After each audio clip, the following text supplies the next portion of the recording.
This is 106.1 KYVZ. Good Thursday morning. Joe is visiting with Ag meteorologist Chris Sramek at Decision Weather Now, as well as America's Weather Streaming Channel. Chris, you know it's cold when one of the warmer readings is 0 this morning. Yeah, Joe, that's our max low temperature out there as we're starting the morning. And actually, these temperatures bottomed out around that 1 a.m. Where we got a reading of minus 16 up there in Benkelman.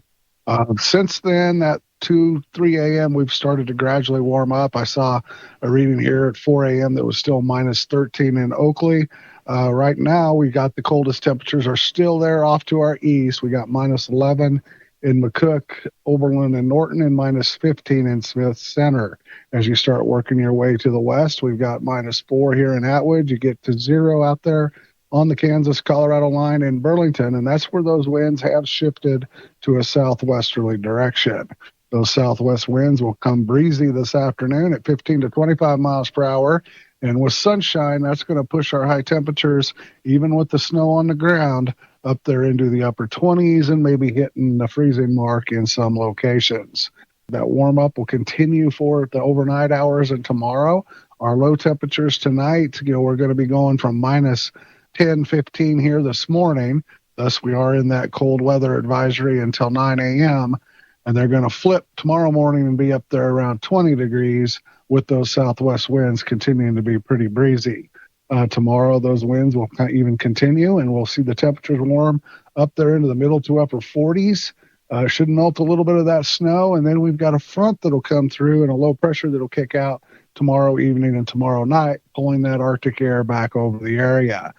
We could see some light rain changing to snow tomorrow evening into the early morning hours, and then that cold air will come surging in. Lows will probably drop into those single digits to around 10 there Saturday morning, and then as that cold air filters in, we may be talking highs only in the upper teens and lower 20s. The winds will switch to a north direction, be gusting 25, 35, maybe even 40 miles an hour there on Saturday. Could see an inch or two of light snow in the morning, and that would blow it back onto the roadways that if we get that 1 or 2 inches of snow. As far as the snow on the ground, with the heating and the winds probably melt and be crusted, so we don't expect that to blow back onto the roadways, but we could see that 1 or 2 inches causing some issues there on Saturday. Again, Saturday night's lows will drop into the single digits. Sunday, we warm up to maybe 30, 32 degrees. And then Monday, we'll keep warming up there into the middle to upper 30s, and that's ahead of another low pressure and Arctic cold front that'll come through Monday night and Tuesday. That'll pull that cold air back over us. We could see some snow. Right now, computer models are showing accumulating snow, some more consistent in that 3 to 5 inch range. We've had some heavier and some go with the dry slot. So we're going to start watching that next storm system for the potential of snow accumulation. Again, we could have the Arctic cold temperatures with it. That means high temperatures in the single digits and the teens, low temperatures back below 0, and definitely that maybe Wednesday morning when that sky clears out, we could be seeing readings similar to what we saw this time, that minus 10 to minus 15, and the potential for another one of these cold weather advisories again next week. So that's what we're looking ahead for.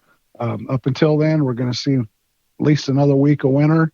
Long-range models are showing that last week or the last days of the month, a high pressure and ridge moving back in from the west, and we could see 40 and 50-degree temperatures return before we head into the first parts of March. Once again, that's Ag meteorologist Chris Sramek at Decision Weather Now, as well as America's Weather Streaming Channel. For KYVZ Radio, I'm Joe Vizuri.